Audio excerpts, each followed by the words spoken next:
Christian, but not the same. All right, here we go. Welcome, welcome, welcome. We're so glad to see you. Or as Matthew McConaughey says, all right, all right, all right.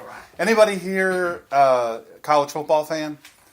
Well, I mentioned Matthew McConaughey. Matthew McConaughey is an alum and huge supporter of the University of Texas Longhorn football team. Well, late last night, University of Texas played USC and almost beat them. Boy, we went into overtime.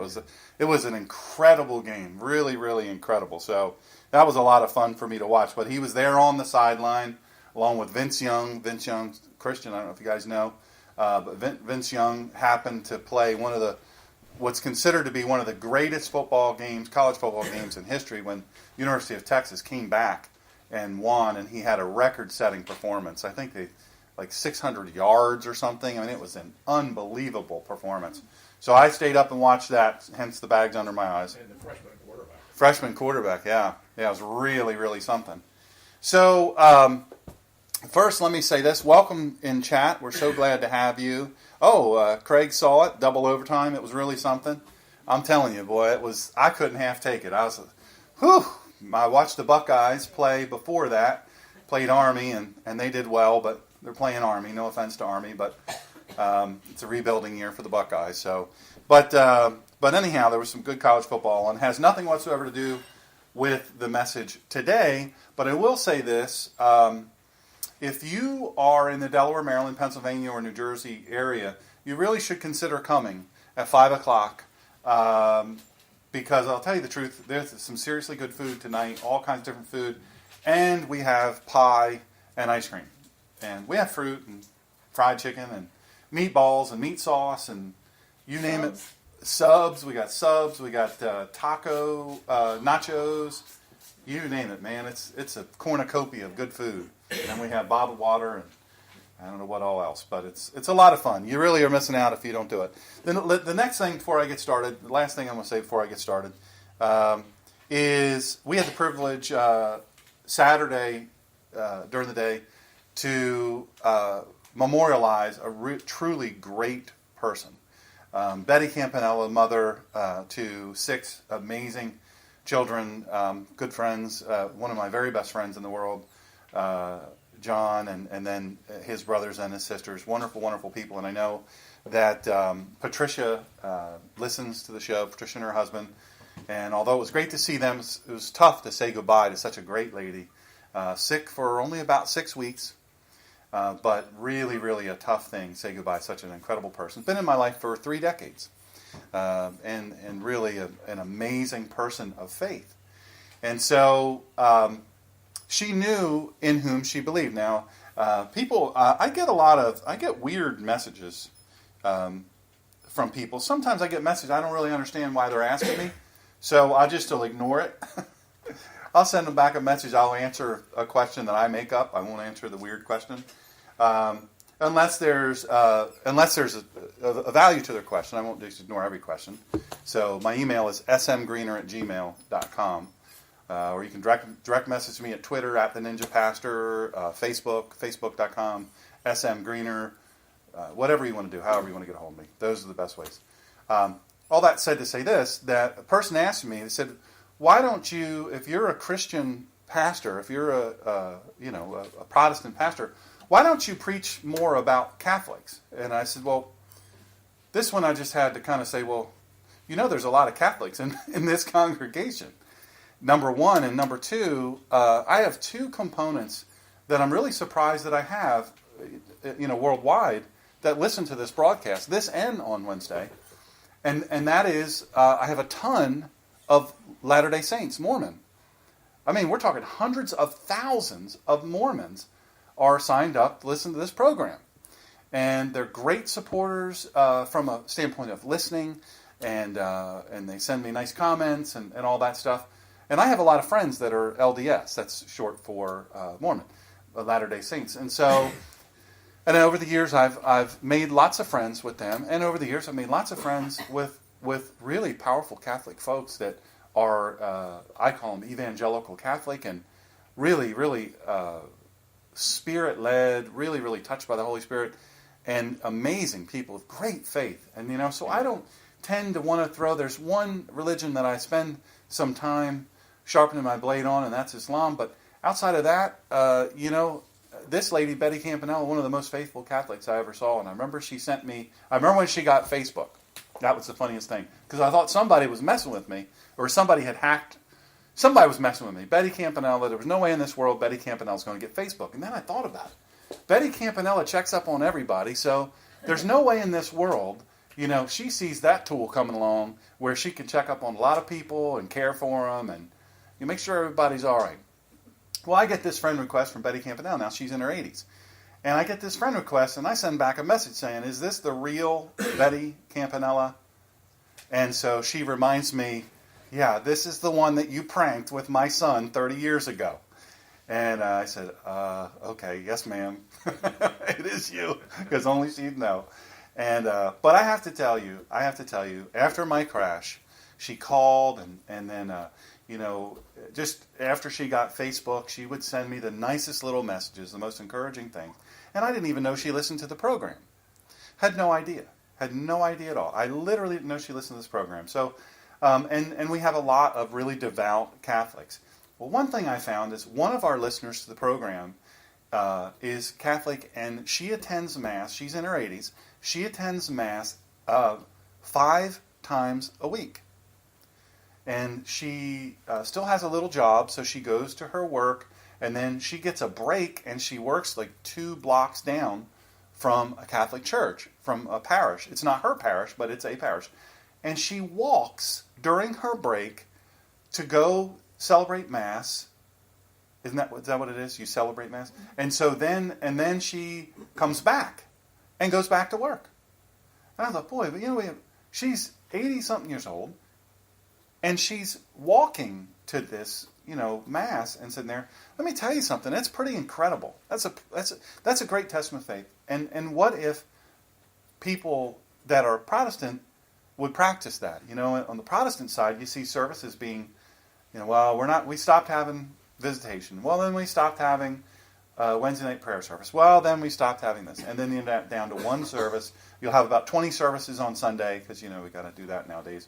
And then that's it. And so, but I was really touched by that. So my point in saying all that is context, I think, is very, very important. You guys know I always hit that, and I always am talking about context, because you cannot understand your faith, really, whatever faith you have, whatever you identify as, you need to understand your faith. And we as Protestants, now I identify myself as a follower of the way.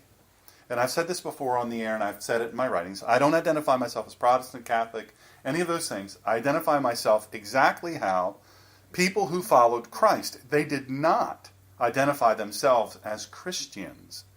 That was a pejorative. That was not a positive. You didn't want to be called a Christian, because that was a real nick on you, if you will. My point in all that is to say that if you followed Christ, you were a follower of the way, capital W. And so I thought it was interesting to do a comparison of knowledge of faith. And so, Charles Barna, the Barna organization in general does the greatest research, not just, and I didn't know this, not just on faith-focused things, but things that touch on faith, politics and faith. If you will, the Wednesday show is called The Collision of Faith and Politics. They do those types of things. And what I was able to find really, really quickly is when you examine the knowledge of faith, the tenets of your faith, the dogma, if you will, and we always attach a negative, don't we, to when we say dogma, well, that's dogmatic, right? Well, it's not actually bad unless your intent is bad, and quite frankly, if it doesn't line up with the actual tenets of the faith. Dogmatic, pushing certain things over the tenets of the faith, it becomes dogmatic. And if you don't listen and don't understand the whole picture, well, the Catholic faith, believe it or not, when queried on key components of each faith, they did 20 questions, and they asked Catholics of all different ages. Well, they didn't just ask Catholics. They asked Protestants, Catholics, LDS, Muslim. I think they did 5 of the top faiths in the world.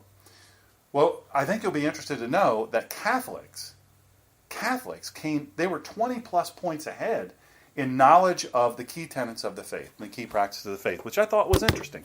So we can say what we want to say about, no, I'm wrong about that. They were number 2, very close number 2. Who do you think was number 1? Mormons. Nope. Baptist. Nope. What did you say? Jews. Judaism.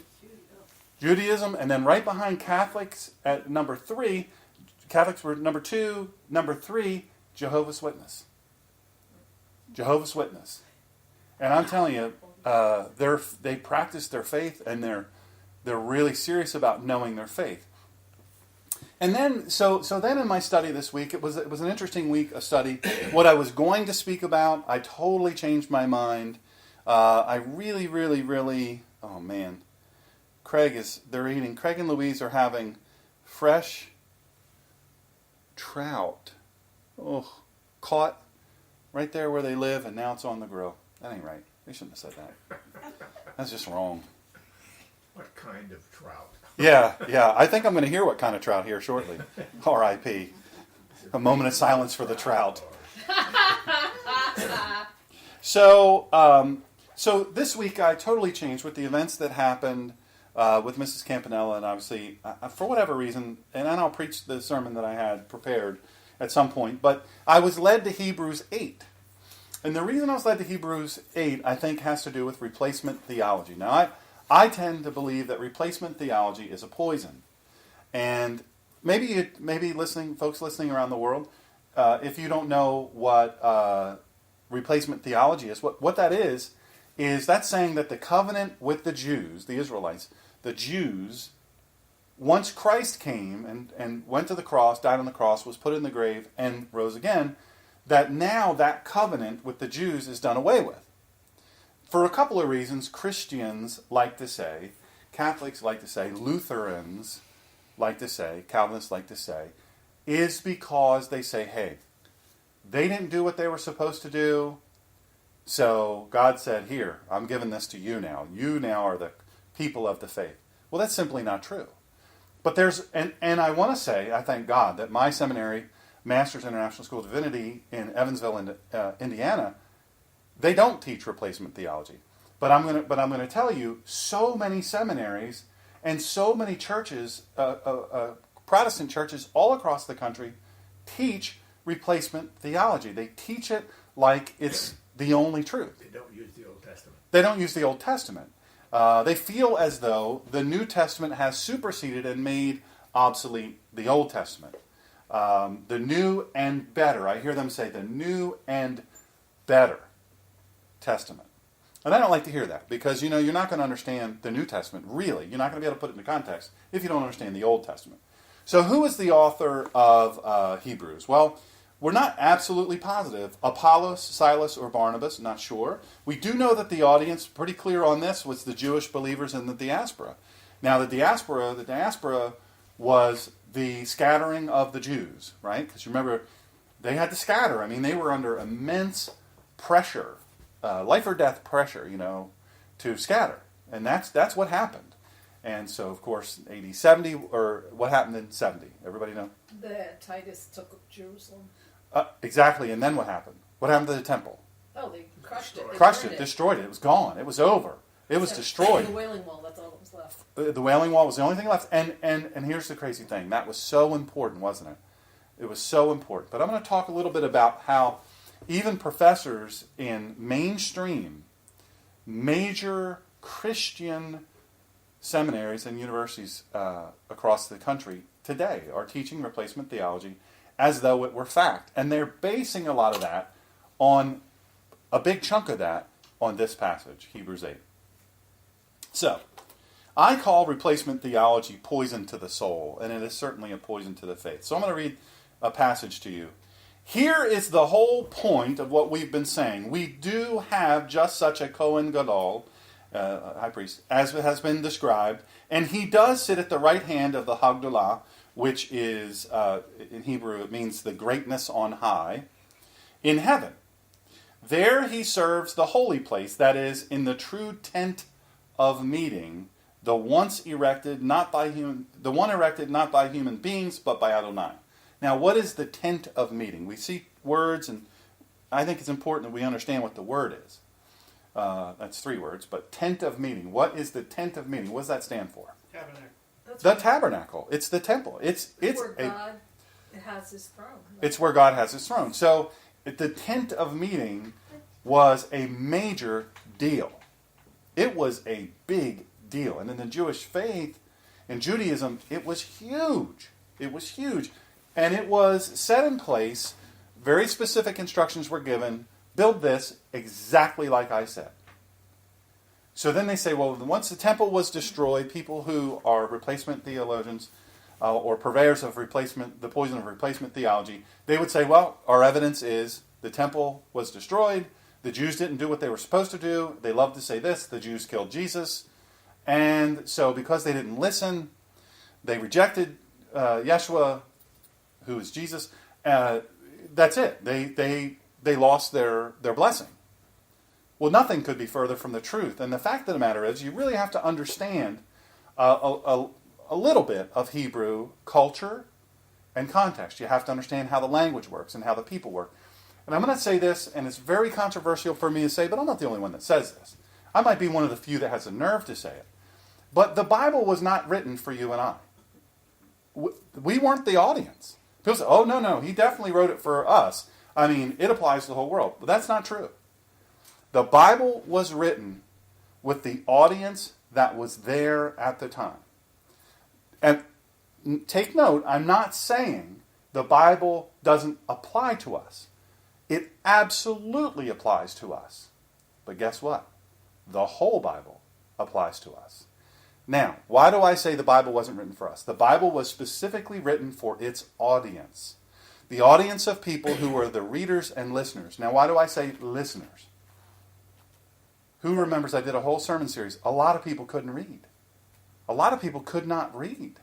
And so, you know, the tradition of the priests, the rabbis, and the religious, they would recite it, right? That's how you knew. And if you were lucky enough to go to Hebrew school as a boy, you would learn Torah, you would learn Tanakh, you would learn all these things.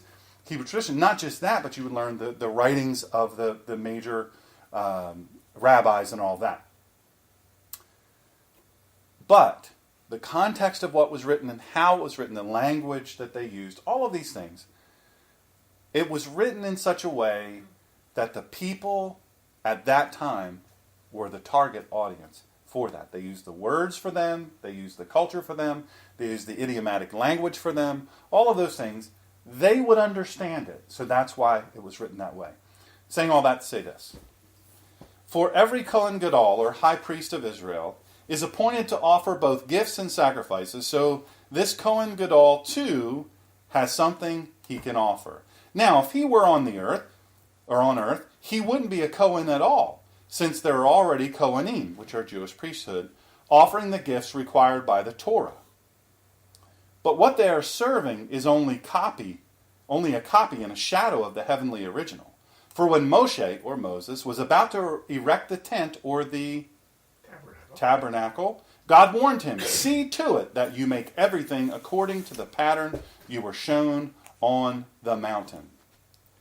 But now the work Yeshua has been given to do is far superior to theirs, just as the covenant he mediates is better.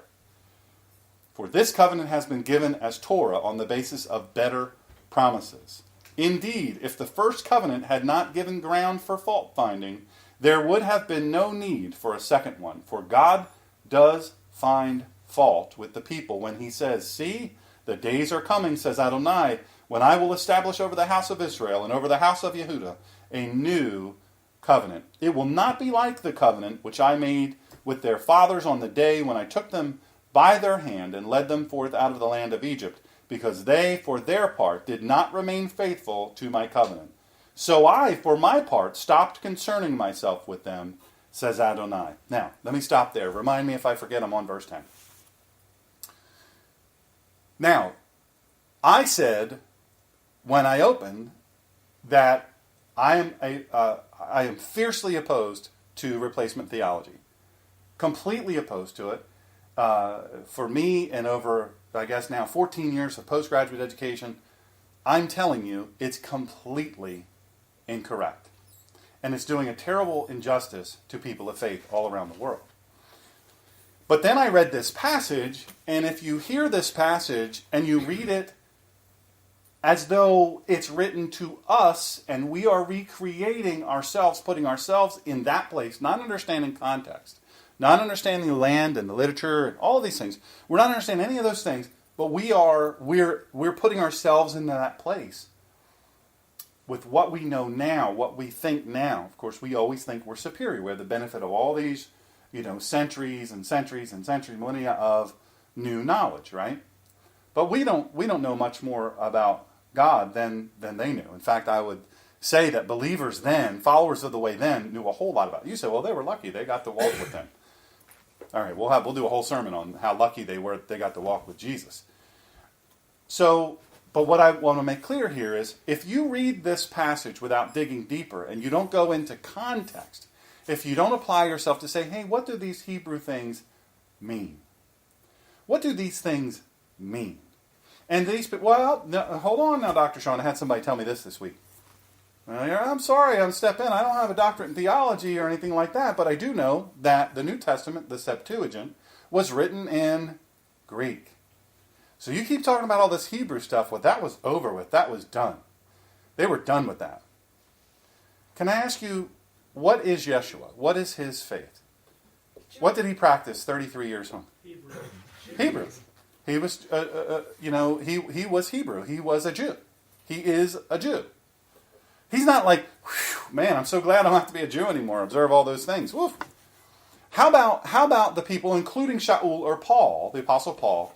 What were they fiercely observant of? The law.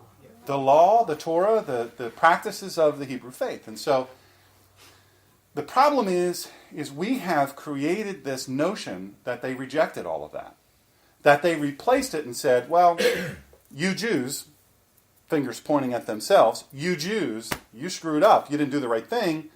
You didn't know who he was when he was here. So guess what? We're replacing you. Explain what the way was. The way of following Christ? Yeah. How do you mean? What do you mean? Sect of Judaism. It was a sect. It was a sect of It was a sect of Judaism. Oh, you're right. I didn't explain that. There was a certain sect of Judaism that the way that they practiced, the truth and light, was Christ, right? Yeshua HaMashiach. We all agree on that. So the things that he said to do and how he said to do them did not usurp traditional Jewish practices, traditional Hebrew culture and community and all those things. It didn't. That was never done away with. And this passage doesn't say that. You say, well, Dr. Sean, I didn't go to school for 14 years, but I can tell you this. I just heard you read that and I was paying attention. It sounded like it said that to me. Well, let's go back to verse 10. How about me? I remembered I was on verse 10. For this is the covenant which I will make with the house of Israel after those days, says Adonai. I will put my Torah in their minds and write it on their hearts. I will be their God and they will be my people. Anybody? That's because the Holy Spirit. Oh, somebody say that louder. Go ahead and repeat that. When Yeshua ascended, he gave us his Holy Spirit, which he said would bring to mind the law and the... Sure. We want to observe the law because we had the Holy Spirit. This is the objective here. Thank you for interjecting that. Because he said, I will put my laws in their minds and write them on their hearts. That's right. I will be their God and they will be my people. None of them will teach his fellow citizen or his brother saying, Know Adonai, K-N-O-W, Adonai, for all will know me, from the least of them to the greatest. Because I will be merciful toward their wickedness and remember their sins no more. By using the term new, he has made the first covenant old. And something being made old, something in the process of aging, is on its way to vanishing altogether. Guess what that is referring to, and guess what it is not referring to. It is not referring to the covenant in and of itself. It is referring to the high priest, the position of high priest. That's exactly what it's referring to, and I'll explain to you. Now, let me just say this. By using the term new, this is very important. The author of probably 5 of the different, and also Dr. Skip Moen, he's in alignment with them, but about the 5 that I follow the most, the Jewish historians and the scripture experts, they will tell you that this is not saying, they're not criticizing the Mosaic covenant, but making it explicit what Jeremiah implied, and Shaul, or Paul, the Apostle Paul, this is what he said in 2 Corinthians 3:14 in reference to the Old Covenant. Listen to this. This is worth hearing. This is Complete Jewish Bible. What is more, their minds were made stone-like. For to this day the same veil remains over them when they read the Old Covenant. It has not been unveiled because only the Messiah is the veil taken away. Yes, till today, whenever Moshe is read, a veil lies over their heart. But, over their what? Heart. But, says the Torah, whenever someone turns to Adonai, the veil is taken away. Now, Adonai in this text means the Spirit. You get a gold star or a red truck. I don't know which one you want. I'll take the truck. She'll take the truck. No. Now, in this text, Adonai, this means Spirit. And where the Spirit of Adonai is, there is freedom. Amen. Amen. So all of us, with faces unveiled, see as in a mirror the glory of the Lord, and we are being changed into His very image, from one degree of glory to the next by Adonai, the Spirit. Now, this helps to make it a little bit clearer, does it not? How many, you go to Hebrew school? You go to Torah school? Yeah. So you go to classes, Charlotte, you go on occasion to, and I know you've been to Israel and all this. So when you're around this, you understand. And I talked about this in the beginning, so this is where this ties in. Believe it or not, it has a link. I talked about the different faiths. Remember the study that says how much they know about, and we're pretty poor. Did I mention where we rank in the top 5? We're at the bottom. We are at the bottom, folks. So, we shouldn't be running around acting like we know so much, because we really don't. It's pitiful how little we know about our own faith, about our own scripture, about our own Savior. It's pretty terrible. But in this passage, and it's 2 Corinthians 3:14 through 18 is what I read.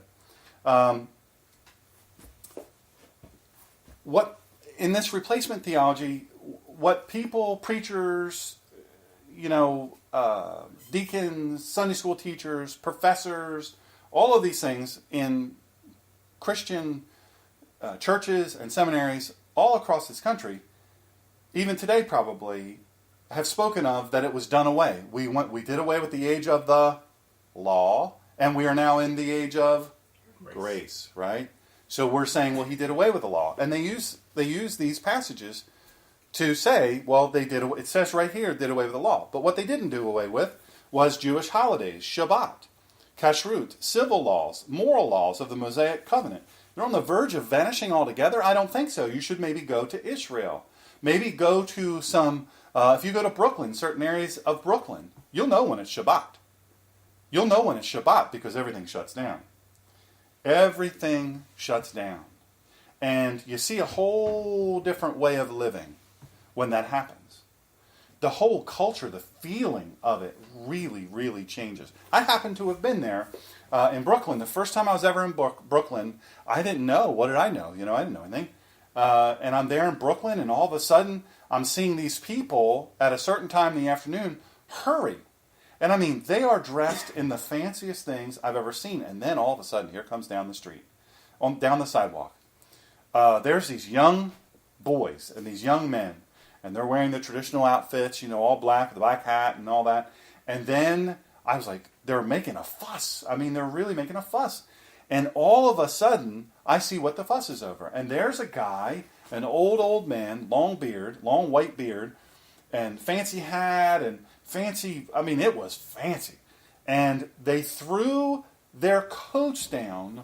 As he stepped off the curb, there was water there that had accumulated, I guess, sewer water from washing off the streets or whatever. They took their coats off and threw them down. so that he wouldn't have to walk in that. Now, where was he on his way to? I find out later on. He was getting back to his residence to observe Shabbat. And as soon as they got him back, this is what I found out they were. You know what they were? Those young men? Essentially his bodyguards, his guards, to keep him from being soiled by anything, because when he went in to observe Shabbat, it was a big deal. I guess kind of like when the Pope observes Mass or something like that. I mean, it's not exactly the same, but there are some similarities. So my point in all this is it was a big deal. If you get nothing else, it was a big deal. But then around 5:30, I was at a diner, and I was getting ready to go back to my hotel. And the streets up until 4:30-ish were full. They were full of people doing commerce and people running around. And you'd see the ladies, the Jewish ladies, especially the older ones, man, they were hustling, man. It's like, where are they going so fast? Because I didn't know anything about this. This is a lot of years ago. They were going to prepare for Shabbat, their last preparations before they locked themselves in and observed Shabbat. And they were very serious about what they did. So these haven't been done away with. My point in all that is, go to Israel, go to places where there are a lot of Jews that are practicing Orthodox Jews, observant Jews, we call them different things. But the point is you go to where they are and you will see how serious they are about their faith. And you say, well, that's stupid. You can't flip a switch. That's dumb. You can't drive, you can't do work, and they call flipping an electric switch work? Come on, that's stupid. That doesn't make any sense. That's so over the top. For them, it's not over the top. It is their culture and the praxis of their faith, the orthopraxis. It's what they do in their faith. Now, why do they do it? Because somebody said, this is the law and you've got to do it. I encourage you to talk to any of them. Go down to the boy who's just been bar mitzvahed and ask him. Go to a 13-year-old boy who's finished Torah school, Hebrew school, and ask him. I guarantee you he'll give you the answer. We observe, not because of law or legality's sake. We observe out of worship and obedience to God. And you say, well, Dr. Sean, are you telling us we all have to observe Torah? That's for you to deal with. That's not for me to push on you. If you were all Jews and I was a Jewish rabbi, I would say, yes, absolutely. But we're not Jews. I'm not a Jew. I would be proud to be a Jew. I'd be a terrible Jew, but I'd be proud to be one. And I'm not a rabbi. Now, I'm a teacher and a preacher, but that doesn't make me a rabbi. People say, a lot of times, pastors love to say this, and I really hate when they do it. They'll say, well, I'm just like a rabbi. No, you're nothing like a rabbi. Nothing. I'm nothing like a rabbi. Nothing. Not remotely. In the knowledge I have of the orthopraxis of my faith, the language, because they all know Hebrew. They all know ancient biblical Hebrew. They can all quote entire passages of what we call the Old Testament. They can quote it no problem. 13 years old. We're talking serious. Now let me remind you of something. The disciples whom God, through his son Yeshua, chose, all were observant. They might not have done real well in Hebrew school. That's why they were fishermen and other things. You want your kid. You want to be able to brag about your kid. Oh, did you know? My son, he got in with Galileo. Rabbi Galileo. Yes, he did. He's the top, He's number one. I don't think they talk like that. But the point is, if they were in New York, that's how they talk. So this is a reality, folks. We can't reject it. We can't reject it as Christians. We love to think we know the best. We're so kind of arrogant, and we don't have any basis or foundation to believe that, right? I mean, you understand that, right? We don't have any basis for that. Look at the study I said right in the beginning. We're at the bottom of the top 5. And we're number 1 size-wise. Islam is quickly growing on us, though. I used to think there were more Muslims, but I found out, no, they were counting out a little bit different. They were cutting out some folks. But the thing is the Mosaic covenant, the original covenant, if you're able to read that in Hebrew, you will see that all of the tenses of that covenant are eternal tenses. They're presented in an eternal tense. Not it's for now, maybe not for later. It's for all time. God didn't He didn't undo that. He didn't undo that, neither did Yeshua. presented as eternal. The context shows that in this passage, the passage in Hebrews 8, speaks only of its system of priests and sacrifices, not its other aspects. Only that. Since the laws concerning the cultus, which is not cult, it's a system or variety of religious worship. Cultus is the system or variety of religious worship. They constitute the majority of the Mosaic prescriptions. And it's not an inappropriate figure of speech to say that the old covenant itself is aging and about to disappear. And I say this a lot, and I'll say it again, and eventually, it'll catch on. Little things don't mean a lot. They mean everything. They mean everything. Little things mean everything. And this is why this is important. In this verse, verb tenses are important. The tense of the verbs used in this scripture and going back to the first covenant, it is permanent. It is eternal. He never picked and chose. He said, hey, this system where he's got to make, the rabbi or the high priest has got to make a sacrifice on your behalf, and you've got to go out and hope you can afford a good enough goat or a good enough sheep, perfect, whatever, okay, get a dove if you're poor, and hope that they approve it. Meanwhile, they're draining your pocket dry of money. That's no more. No more. Why? Why do we no longer have to have that sacrifice? Why? What happened? Because of what Yeshua did on the cross. What Yeshua did on the cross. Yeshua was the ultimate perfect lamb. The Lamb of God that was slain for us. And you know what? You don't have to do again. Guess what you don't have to do again? You don't have to kill another lamb once the truly perfect one has been slain. Really interesting. It is in the process of aging and on the verge of vanishing in the same sense that this world's leaders, this is 1 Corinthians 2:6, are in the process of passing away. Now, we do have world leaders still with us, right? We still have systems of government that have leaders. So we can say that was completely misunderstood.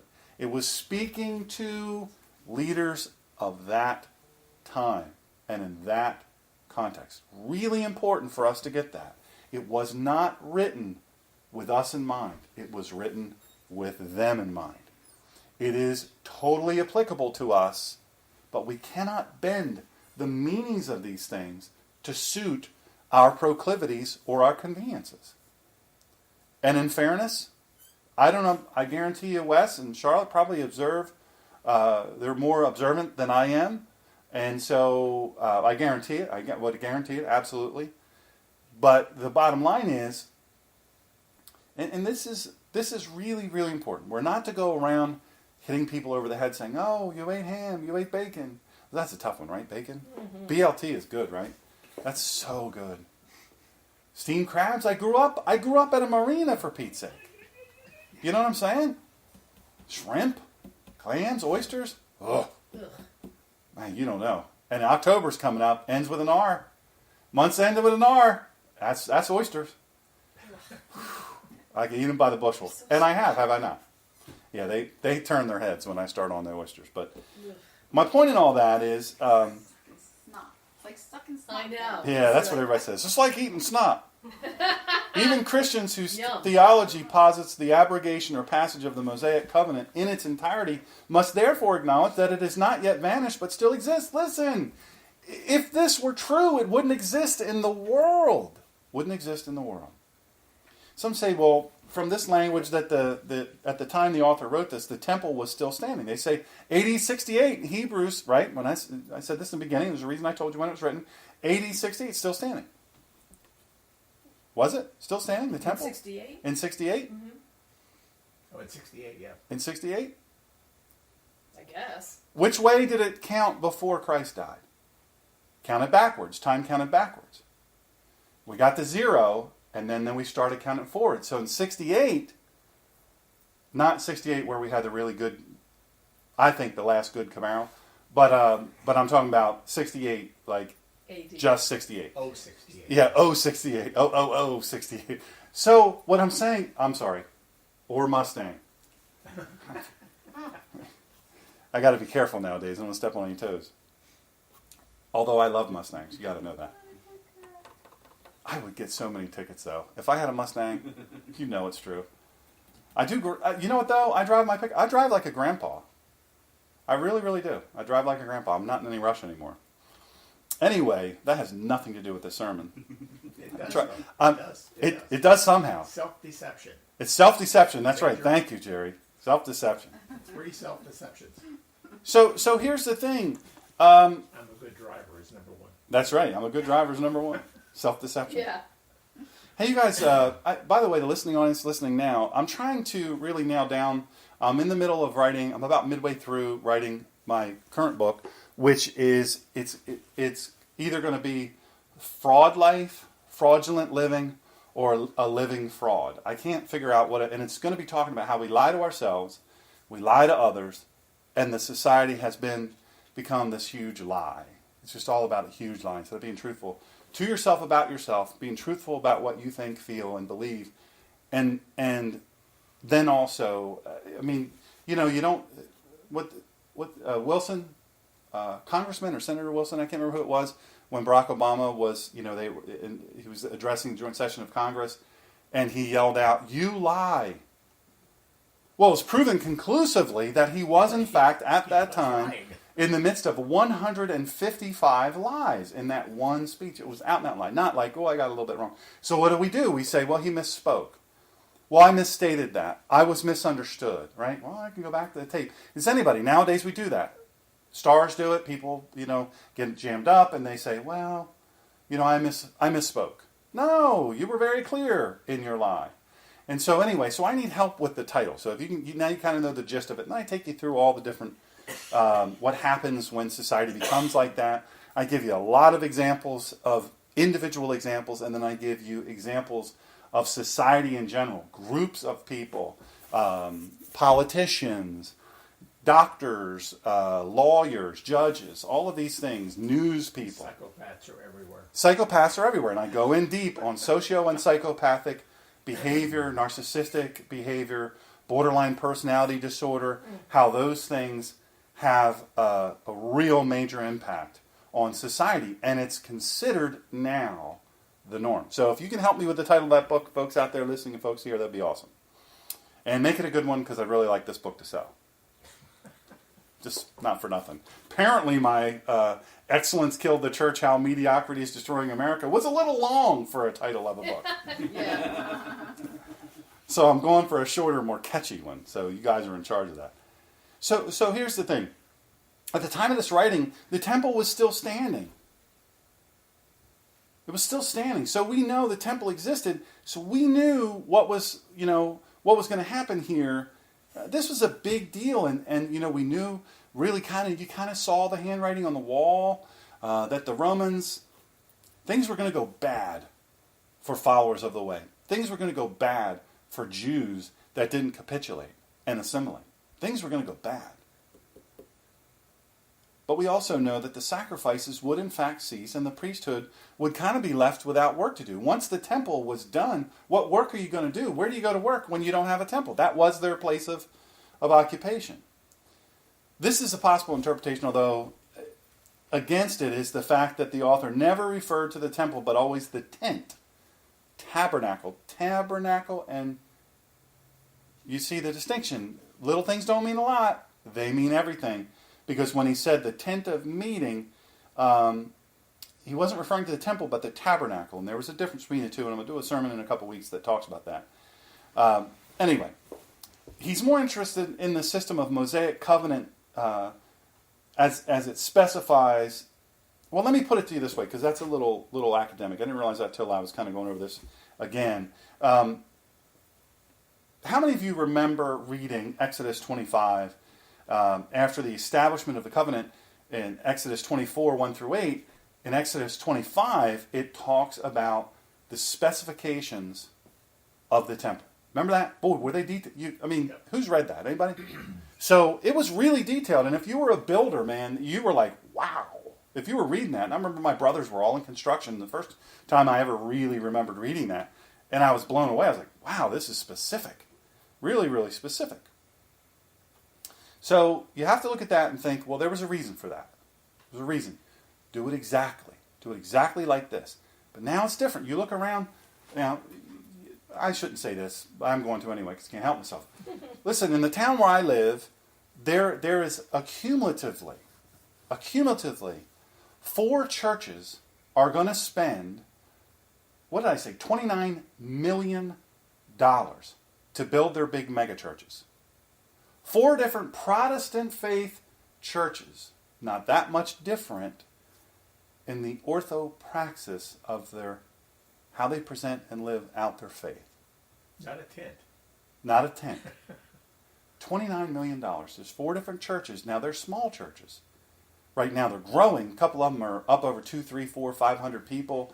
One of them on the weekend is, bless you, is drawing 600 or 800 people all total in all the different services. And hey, good for them.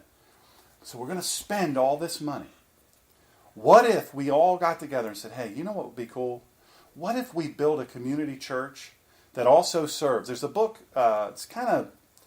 it's not totally my cup of tea, but it's Fling Wide the Doors. I'm trying to remember the name of the author, but I read this book at the recommendation of my dear friend Elizabeth Letchworth Christ. And so her church is using this book as a model for their way they do church now in the ministry. And it's make the church a community center. People come in for job training, reading help, learning how to do any number of things, do resumes, how to wear a suit properly, how to tie a tie, how to wash clothes, how to child rearing, parenting, math, learning to do math. You name it, that's what this does. Things that really matter. Things that matter. And then fitness and wellness and all these things. This is where you go. And financial. Financial training, how not to get overcome by debt. So the point is that in this small town of 17 to 20,000 people, we're now going to have $29 million between 4 churches. They're going to spend $29, and this is over and above the land. Now, a couple of them did have land donated, which is beautiful, wonderful thing.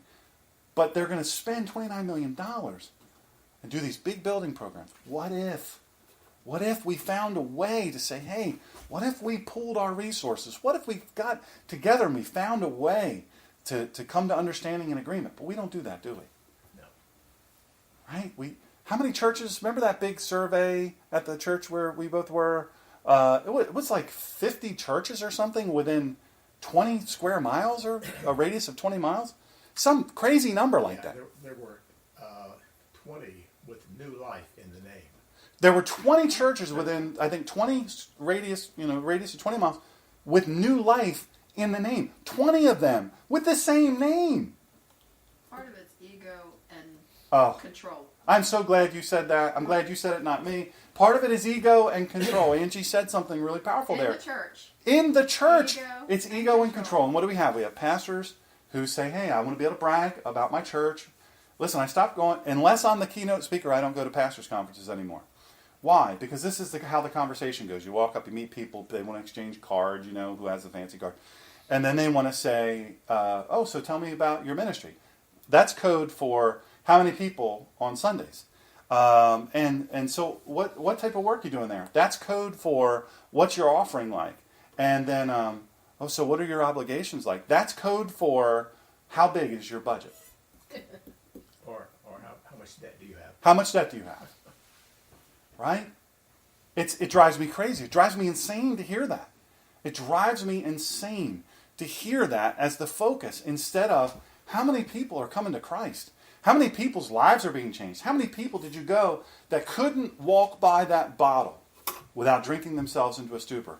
How many folks that stick a needle in their arm every night are now sitting in the pews of that church redeemed by the blood of the Lamb? Lives are changed. How many people couldn't do a job interview and now they can? How many people were in terrible health and now, through learning simple little things that people within the church can help them do? How many people there were hopeless and overwrought with depression and hopelessness in their lives? Now they have hope because of Christ demonstrated to them by the body of believers called the church. I mean, that's a whole sermon in and of itself, wasn't it? The thing is Judaism didn't change. Now, let me say this. I bought a book this week. I forgot to tell you, I bought a book this week. Ooh. Oh, It's going to be a rough ride home. I used your generous offering to do it. I bought a book this week online, not one that goes on the shelf. There's not any room left for those. So, but an electronic book, and I'm not going to say the name of the book because the people behind it is a huge organization. It's actually it accompanies the New King James Version. It's like a study, but a pastor's commentary type of thing. It's very advanced, and they pride themselves. They offered it as culturally, tells you all about the culture and the language and the, there's maps and there's what did they eat and what did the blah blah blah what they were, and I'm telling you, if you read Hebrews 8, the commentary on Hebrews 8, you see unapologetically replacement theology all up in it. At first I laughed, and then I got mad. I thought, wow, man, this is an expensive book. But then I was glad. I was glad I bought it because it reminded me about what is being taught in churches all around the country today. And I thought, boy, that's sad, isn't it? It's tragic. Now you say, why? We're not Jewish. We're not Jewish. We're not Jews, Sean. Sorry. I know you'd like to be, but we're not, and you're not. That's not the point. Who are God's chosen people? Who did he make the covenant with? Israel. Land of the people of the land. I got to tell you, folks, at some point or another, we have got to understand why it is so important to us to remember. What is the big, don't say the name. Well, you can say the name. The lady with the hat, and she cries because she got her DNA test done. I said the name. Ancestry. She got her ancestry done, and now she's all excited because she went out and bought this hat, and it made her cry because now she knows she's Nigerian or some kind of thing. And then there's this other one where he thought he was German. Turns out he's something else. Took off his lederhosen and put on a kilt. And put on a kilt. He's more Scottish now than he was, oh, come on.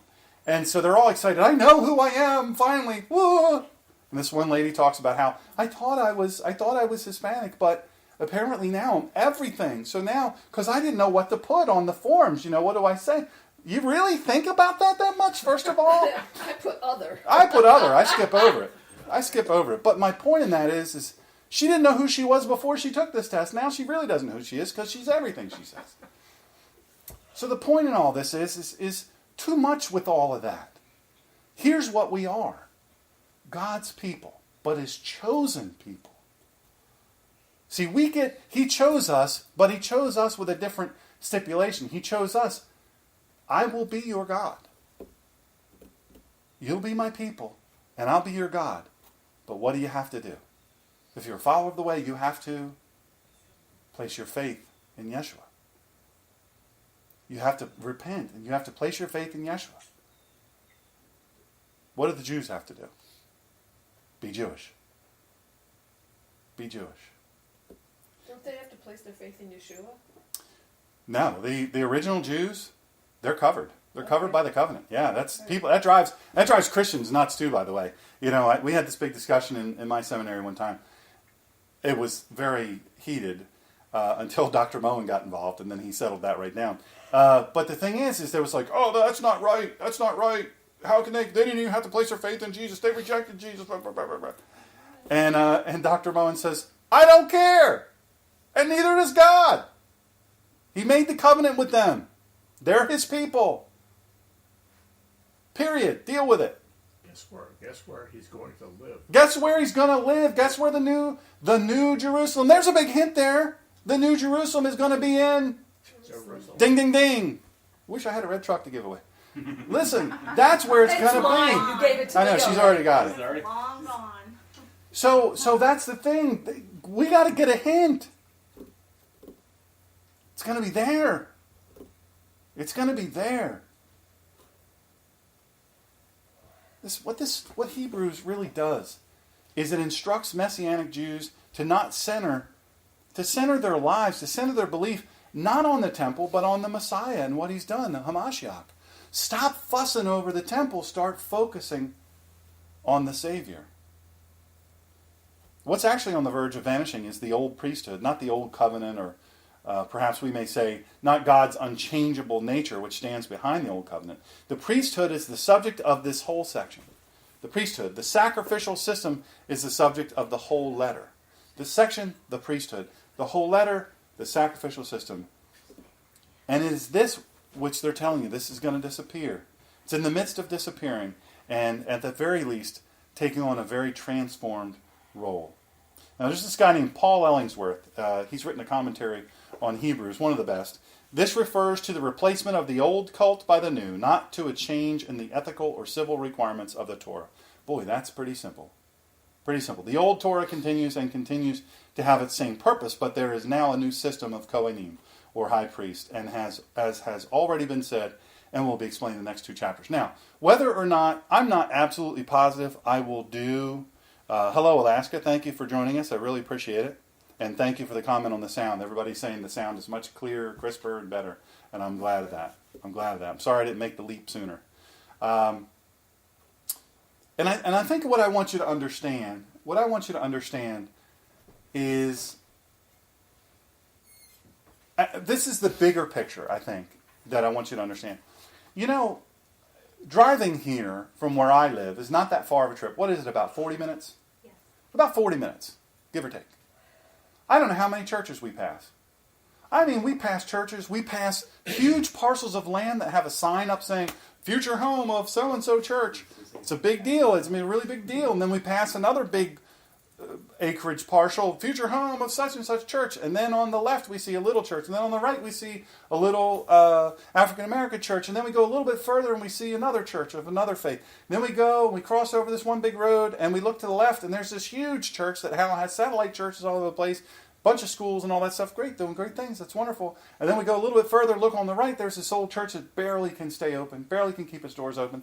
You go a little bit further, you cross over this other road, there's a bunch more churches. Boom, boom, boom, boom, boom, boom. One of the churches on the left, which I actually was in the running to be their pastor, thank God I didn't get that, they were without a pastor for 6 years. Without a pastor. Come to find out, the reason they were without a pastor for 6 years is they kind of liked running things. And that's what happened to the last 2 or 3 pastors. You know, the control thing, power. Who said ego? Ego is involved. We pass all these things. We get here. We get all the way here. We pass all these churches. And I think, man, that's sad. You say, well, that should make you happy. That there's all these churches, places of faith. But guess what they're doing? They are competing with each other. Now, I'm going to close with this. Saturday, we laid to rest Mrs. Betty Campanella, dear friend for over 3 decades. Just truly one of the sweetest human beings ever to walk the planet. I'm telling you, she was... I think she already had angel's wings. I don't think she's going to need to get them. She won't need to be fitted because she's been running around with angel's wings for a long time. Really, truly, just a beautiful human being. She was only sick for 6 weeks, I think. She got leukemia. She was in her 80s. Got leukemia, gone in 6 weeks. And I almost think that was somewhat merciful because she's too sweet to suffer. But her service was, she was a devout Catholic, as I said at the beginning. And I'm not sure if I said this on the air or not, but this was at St. Joseph's on the Brandywine. You want to see a church that's 200 plus years old, literally 200 plus years old, and stunningly beautiful. Immaculately maintained. Lovingly restored. And really, you want to hear a choir, folks? Whew. When those folks started singing, I had a hard enough time when all the grandsons were the pallbearers. Beautiful. Beautiful testament. They all love Grammy. She was known to all the grandkids as Grammy. And so they brought her in. And she'd have been so proud. Oh, she'd have been so proud. Such a devout Catholic. Since 1970-something, she'd been going to that church. Celebrating Mass in that church. They celebrated their 50th, Monday, their 63 years. Would have been their 63rd. 62. This would have been 62? 62nd wedding anniversary. So Mr. Campanella, what a great, great man. Isn't he something? What a sweet, dignified man. And he just adored Betty. And so we're there in that beautiful, beautiful church, and the choir starts to sing, and I'm looking around. I'm through tear-stained eyes. You don't really realize this is happening until that point. And of course, we went to the graveside service, and that was very powerful. But that choir started to sing, and I thought, there was this, let me just say this, there was this one lady, I don't know if she was the choir director or what she was, but I'll tell you right now, that lady could sing now. She could sing. Very unpretentious, but she could sing. And so she started singing, and she led the congregational singing, which Mrs. Campanella would have loved that. Oh, she would have loved that. And here's the crazy thing. This is just how it works. The Monsignor, he's been the parish priest for a gazillion years, somebody came up to him afterwards and says, what gives with Mrs. Campanella getting, no offense, I love her, but she gets the choir to sing at her funeral and at the graveside? Who gets that? And so the Monsignor says, well, there's two things got to happen in order for that to happen. How do I get that? How do I get that, they say. Well, you got to join the choir, and then you got to die. She wasn't in the choir, which was funny, but she loved the choir, and I thought this was super special. You want to talk about something nice you can do? When she was really sick and entering the hospice, they got the choir together, and the choir went to the hospital and sang to her. You know what I thought about? I thought about Joe coming to my bedside when I was after my crash and reading me a book I think she'll never want to read again. But, she read it, and she tried to read it with feeling. She's an excellent reader, school teacher, all that stuff, really good reader. But I thought of that, and I thought how that ministered to me. But I thought, wow, what a testament to faith. What a testament to faith, living out your faith. And I thought, what a beautiful thing. I'm telling you, that church was immaculate. It was immaculate. The grounds were immaculate. And this joint is over 200 plus years old. I got to tell you, folks, what if we took that good of care of our hearts for Christ? What if we took that good of care? What if we were that fastidious about the maintenance of our faith? How would that change our faith? How would that change how our faith impacts others who are searching for faith? I think that's an important thing to consider. That's what I want you to think about this week, is how I'm practicing my faith, how that impacts others who are on the edge of faith. Now, I said that was the last thing, but it's not the last thing. In Texas and Florida and Georgia and parts of Alabama and Louisiana, listen, folks, those folks are hurting. They are hurting. I have friends right now who are still without a place to stay. Their homes have been condemned. They're without anything. All the clothes, everything they owned, except for what they could leave on their backs, is gone. And it is not covered by insurance. You want to talk about devastating? That's devastating. So I think what would be good this week is every day, if you could just set aside a couple of minutes every day to pray for those people. Now, I don't know what your charity is that you like to give to, but maybe you send $10 to. I'm not a huge fan of Red Cross. I know some of the big people that are there, and they're great people. They're really good people. I don't tend to feel like they're efficient with their money, but I'll tell you, Samaritan's Purse, folks, you can't believe what those people do. I mean to tell you, it is amazing. Here's a crazy fact for you. FEMA likes to come in and act like they're doing a lot. Let me tell you what. 80% of the aid there in the affected area is being provided by churches, faith-based organizations. Right. So this week, as you're praying, be thinking about, praying about, do your research. Even if it's $10, maybe send them $10. Send them $10. They need it. There are people who have lost everything, and there is no insurance to cover it. You say, well, why didn't they have insurance? That's stupid. They should have had insurance. They couldn't get flood insurance because they were outside the normal flood zone, the floodplain. They weren't in the floodplain. They couldn't get it. Regular insurance does not cover flood, folks. I'm sorry to tell you, it doesn't cover flood. And nowhere in Florida and Texas is mold covered. So these houses are full of mold, and people are getting sick, and it's just something. But also pray for all these amazing people who have left their jobs to go down there and help. My nephew is one of them. He's a lineman, electrical lineman from another part of Texas, and He's in there helping. He's, I think, in Naples now, cutting tree limbs away from wires and shutting down systems, electrical grid systems, so that they can rebuild it. And they're rebuilding it faster than it's ever been done in history. So just be thinking about them. I don't want those people to be forgotten, folks. It's so... Oh, let's see here. This came out somehow or another. It's so important. Sorry about that. We must have lost... hit the little wire there and unplugged it. It's so important that we understand what's really going on in the world. If there was ever a time you could show the love of Christ to someone else, now's the time. Join us on Wednesday. We're looking forward to Wednesday's show. We may or may not have some interesting guests. There are some folks that are really wanting to be on, and we're hoping they can be on, but who knows what will happen. Pray for the people in Europe, that they'll get it, who the enemy really is. The leaders there have sheets over their eyes, and I don't know how to change that. I don't know how many times your land has to be attacked before you realize who the enemy is and what needs to be done. God bless you. Thank you for joining us. Thank you for the folks in chat. I really, really appreciate it. We have somebody here saying, married the mother of my sons. Their in-laws were also parishioners when I met Betty and Joe in 1971. How about that? Small world, isn't it? Isn't that funny? How precious is that? I love that. Thank you for sharing that with us. That really puts things in context, doesn't it? Very much does. Thank you guys so much. Please, if you're willing, share this recording with everybody you know. Facebook, Twitter, Tumblr, iTunes. It's supposed to populate all that stuff. And also on YouTube. We're now on YouTube, which I think is kind of interesting. Now, you don't see anything. You just hear it.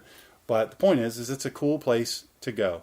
And I'm on YouTube as The Ninja Pastor or Dr. Sean Greener. Thank you so much for joining us. It's been a blessing to have you today. And thanks again. It means the world to me you take the time. Take care.